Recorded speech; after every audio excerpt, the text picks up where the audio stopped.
In this video, we'll explore the process of running containers using the Docker run command. We will focus on the basic commands and use Nginx as an example to illustrate key concepts.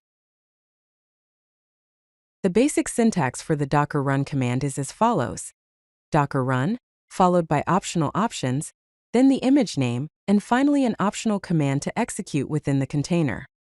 The image is the foundation upon which your container will be built, and the options allow you to customize how the container operates.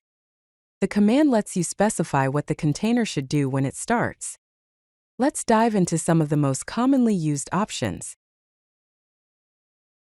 Here are some common options you can use with the Docker run command. The first option is D, which stands for detached mode. It runs the container in the background. The second option is P, which is used to publish container ports to the host machine. This allows you to access the containerized application from your host machine. The third option is Name, which allows you to assign a specific name to your container. This makes it easier to manage and refer to the container later on. Finally, there is RM, which automatically removes the container when it exits.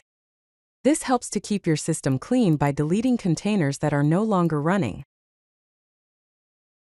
Here's a simple example of running an Nginx container using the Docker run command. The command Docker run Nginx downloads the Nginx image from Docker Hub, if it is not already present on your system, and runs the container in the foreground.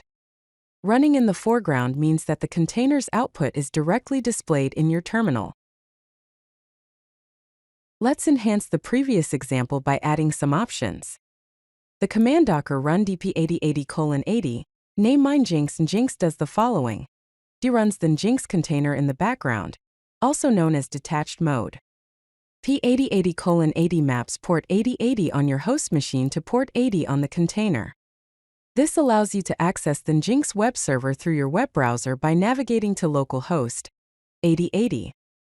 Name my Nginx assigns the name my Nginx to the container, making it easier to manage and refer to. Here are the key takeaways from this video. First, the Docker run command is used to create and start containers from images. Second, use the D option to run containers in the background, and the P option for port mapping to expose container ports to the host. Finally, the Nginx example demonstrates common container patterns, providing a practical understanding of how to use the Docker run command with various options. If you like this video, hit that like button and don't forget to subscribe. Visit CodeLucky.com for more such useful content.